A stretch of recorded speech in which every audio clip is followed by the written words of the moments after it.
There's one beautiful story about David that I love. In 1 Samuel 22 from verse 2. 1 Samuel 22 verse 2. And everyone that was in distress, and everyone that was in debt, and everyone that was discounted, gathered themselves unto him, and he became a captain over them. And there were with him about 400 men. Just go back to verse 2.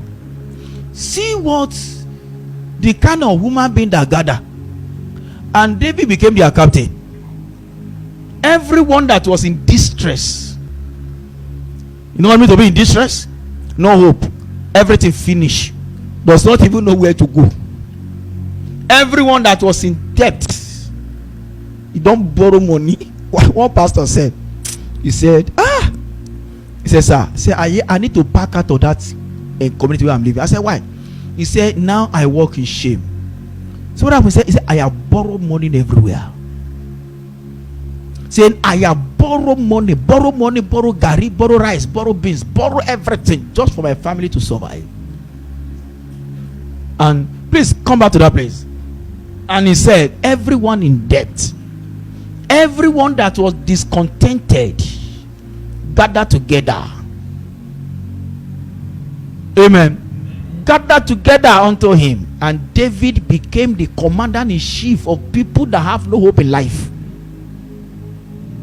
People that they have trouble. Just imagine, David is going and 400 men follow him, and as they are going, one woman just came, hey, Paul will come here, you collect a from me last week, you know grip. What did David will say? He will not cost. Okay, how much is that thing? Let me pay. He will never condemn. He never condemned them, but rather he mentored them. These are the people that became David mighty men in 2 Samuel 23 from verse 8. They became David mighty men. Brethren, please don't speak evil of others. If you can't help them, leave them. If you can't assist them, don't speak evil of them. That's one of the reasons why the promises of God has not been coming to pass in our life. 2 Samuel 23 verse 8. He said, these be the mighty men whom David had, the Monite that sat in the seat, chief among the captain. The same was Abino, the Ezraite. He lifted up his spear against 800, whom he slew at one. Not sword, though. Spear. Who was this man? The member of those who gathered to David, 400 troublesome human beings, people loaded with trouble, with problem.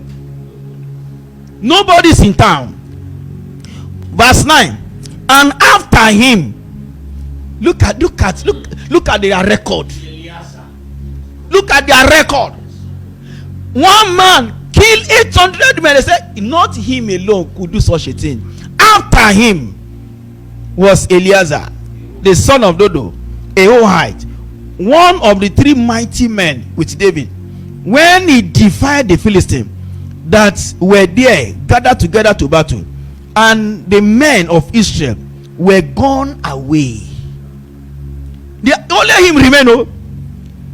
He arose and smote Philistine until his hand was weary, and his hand cleaved to the sword.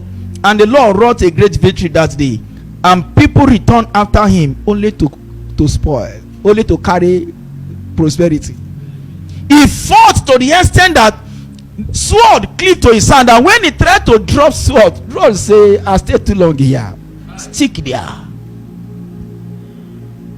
These were men that David saw heavily indebted, discontented, in sorrow, rejected. But David never looked at their circumstances and judged them. He drew them closer. Say, yeah, follow me. And later, these were men that made David to be David. This, I was reading a book written by late Kenneth Hagin. He said our own duty is to fight the flesh. He said God will not do it for us. So when God called you, He'll be watching you. Why are men qualified to carry some assignment and others are not qualified? And we are all men of God. God look at you. Say, how are you building up your flesh? What kind of attitude, lifestyle do you have? So when God looked at David, God saw that, David, it wasn't me who asked you to raise these people. But you look at them, you never allow flesh to subdue you. You subdue the flesh and you raise them up. No wonder Jesus came out, they called him Son of David.